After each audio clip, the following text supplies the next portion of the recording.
पिछले कुछ हफ्तों से डिफेंस सर्कल्स में एक अजीब सी खामोशी है। और उसकी वजह है एक सवाल।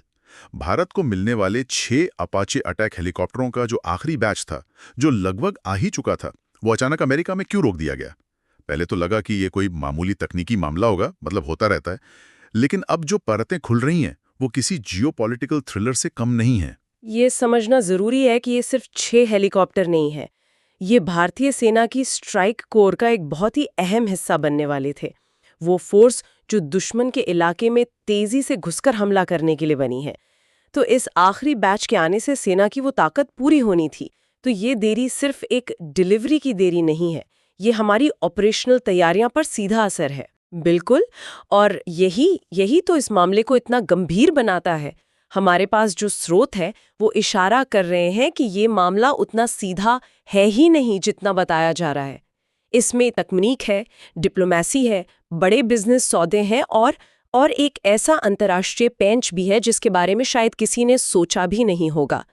आज की बातचीत का मकसद इसी उलझे हुए धागे को सुलझाना है। तो फिर शुरू करते हैं उस पहली वजह से जो हमें बताई गई। आधिकारिक तौर पर कहा गया कि कुछ तकनीकी निरीक्षण या टेक्निकल इंस्पेक्शंस बाकी हैं। सुनने में तो ये काफी वाजिब लगता है, लेकिन ये बात हजम क्यों नहीं हो रही? ये इसलिए हजम नहीं हो रही क्योंकि ये डिफेंस डील्स की दुनिया का दस्तूर नहीं है। ये कोई गाड़ी खरीदना नहीं है कि डिलीवरी से पहले आप एक आखिरी बार इंजन चेक कर लें। हम यहाँ अरबों डॉलर के सौदे की बात कर रहे हैं। अपाचे जैसे कॉम्प्लेक्स सिस्टम के हर पुर्जे, हर सिस्टम का इंस्पेक्शन महीनों बल्कि सालों पहले कई चरणों में पूरा कर लिया जाता है। भारतीय सेना की टीमें अमेरिका में बैठकर इन टेस्ट्स को मॉनिटर करती हैं। तो डिलीवरी से ठीक पहले इस तरह की जांच का सामना आना जानकारों की नज़र में एक बहाने जैसा ज्यादा लगता है। मतलब ये कि मशीन में दिक्कत होने की संभावना बहुत कम है।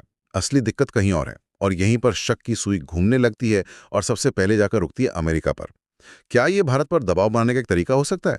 ऐसा पहले भी तो हुआ है ना, जैसे प्रेडेटर ड्रोन की डील में देरी हुई या F-21 लड़ाकू विमानों को लेकर बातें हुई। हाँ, ये पैटर्न बिल्कुल साफ दिखता है। स्रोत बताते हैं कि ये अमेरिका का एक क्लासिक डिप्लोमेटिक डाउन हो सकता है। देखिए, अमेरिका पिछले कुछ सालों से भारत पर लगातार इस बात के लिए जोर डाल रहा है कि हम रूस से अपने रक्षा संबंध कम करें। S-400 वाला मामला। हाँ, चाहे वो S-400 मिसाइल सिस्टम का मामला हो या दूसरे सौदे।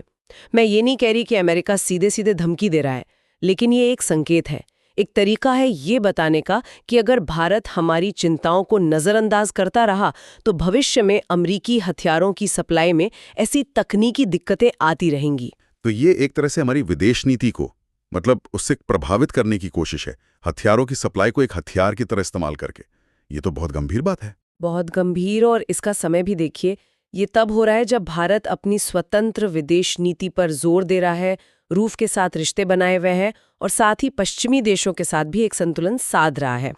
अमेरिका शायद इसी संतुलन को अपनी तरफ थोड़ा और झुकाना चाहता है। अपाचे की डिलीवरी को होल्ड पर रखना एक ऐसा तरीका है जिससे भारत को नुकसान भी हो और रिश्ते पूरी तरह से खराब भी ना हो।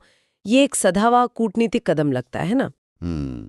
अमेरिकी दबाव और डिप्लोमेसी तो समझ में आती है, लेकिन इस कहानी में एक और बड़ा खिलाड़ी है बोइंग, वो कंपनी जो ये हेलीकॉप्टर बनाती है। क्या यह मुमकिन है कि ये सिर्फ पॉलिटिक्स नहीं बल्कि पैसा और बिजनेस भी इस देरी के पीछे एक बड़ी वजह हो? ये एंगल भी बहुत मजबूत है। हमें ये नहीं भूलना चाहिए कि बोइंग एक विशालकाय कॉरपोरेशन है और उसका पहला मकसद अपने शेयर होल्डर्स के लिए मुनाफा कमाना है। हमारे सूत्रों के मुताबिक बोइंग ने हाल ही में भारत के सौदे के बाद कई और बड़े और शायद ज्यादा मुनाफे वाले सौदे किए हैं।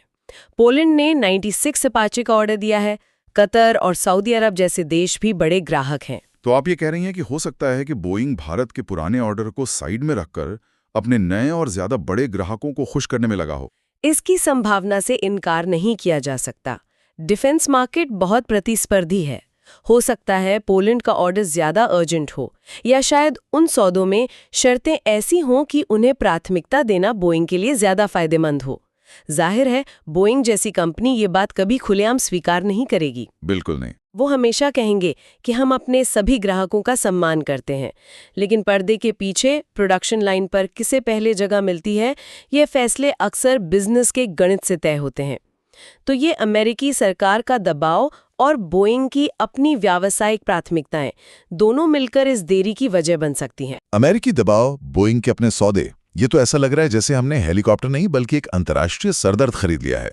लेकिन इस कहानी में एक ऐसा मोड़ है जिसके बारे में शायद ही किसी ने सोचा होगा, और वो हमें तुर्की ले जाता है। एक मिनट, तुर्की?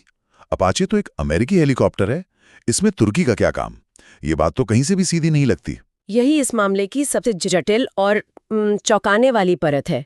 देखिए, आज की दुनिया में कोई भी कॉम्प्लेक्स हथियार पूरी तरह से एक देश में नहीं बनता। Global supply chain. हाँ, ग्लोबल सप्लाई चेन होती है। अपाचे हेलीकॉप्टर के कुछ बहुत ही महत्वपूर्ण हिस्से, जैसे कि उसके कुछ सेंसर्स और फ्यूजलेज के कुछ कंपोनेंट्स, तुर्की की एक कंपनी टर्किश एरोस्पेस इंडस्ट्रीज बनाती है। बोइंग इन पुर्जों के लिए तुर्की पर निर्भर है। और भारत और तुर्की के रिश्ते पिछले कुछ सालों में अच्छे नहीं रहे हैं। कश्मीर के मुद्दे पर तुर्की खुलकर पाकिस्तान का साथ देता रहा है। तो क्या तुर्की जानबूझकर इन पुर्जों की सप्लाई रोक रहा है ताकि भारत को अपाचे न मिले? अंतर्राष्ट्रीय रिपोर्ट्स इसी तरफ इशारा कर रही हैं। ये एक सोची समझी रणनीति हो सकती है। तुर्की सीधे सीधे भारत को कुछ नहीं कह रहा, वो बोइंग को सप्लाई देने में देरी कर रहा है। नतीजा ये है कि बोइंग भारत के लिए हेलीकॉप्टर असेंबल नहीं कर पा रहा। वाह!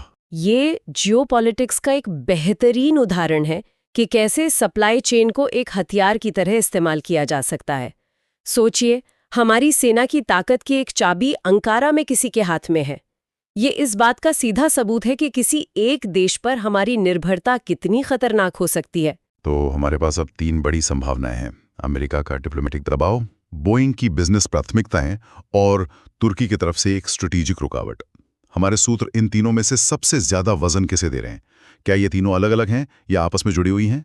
ज्यादातर रक्षा विशेषज्ञ यही मानते हैं कि ये तीनों वजहें आपस में जुड़ी हो सकती हैं। हो सकता है कि तुर्की ने पुर्जों की सप्लाई में देरी की हो और अमेरिका ने इस मौके का फायदा उठाते हुए भारत पर अपने डिप्लोमेटिक मकसद साधने के लिए दबाव डालना शुरू कर दिया हो। और बोइंग इस सब में फंस गया है और शायद अपने दूसरे ऑर्डर्स पर ध्यान दे रहा है। लेकिन जो बात सबसे ज़्यादा वजनदार लगती है वो है तुर्की और अमेरिकी एंगल का कॉम्बिनेशन।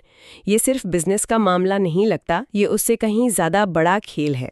तो इन सब का भारत के लिए मतलब क्या है? अगर ये हेलीकॉप्टर उत्तरी और पश्चिमी सीमाओं के लिए थे, तो इसका मतलब है कि हम चीन और पाकिस्तान दोनों मोर्चों पर एक अहम हवाई ताकत की कमी महसूस करेंगे। ये तो ऑपरेशनल तैयारियों के लिए एक बड़ा झटका है। बिल्कुल, और ये सिर्फ हमले की क्षमता का सवाल नहीं है। अपाचे को टैंक बस्टर कहा जाता है।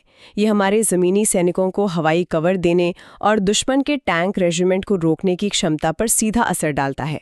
इस देरी का मतलब है कि सेना को अपनी मौजूदा योजनाओं में बदलाव करना होगा। उन्हें या तो अपने पुराने Mi-35 हेलीकॉप्टरों पर ज़्यादा निर्भर रहना होगा जो अब उतने असरदार नहीं रहे, या फिर कोई और इंतज़ाम करना होगा। हमारे पास स्वदेशी लाइट कॉम्बैट हेलीकॉप्टर प्रचंड का विकल्प भी तो है। उसे भी तो इसी तरह के रोल के लिए बनाया गया है। हाँ, LCH प्रचंड एक बेहतरीन हेलीकॉप्टर है और खासतौर पर ऊंचाई वाले इलाकों जैसे लद्दाख के लिए तो ये बहुत कारगर है।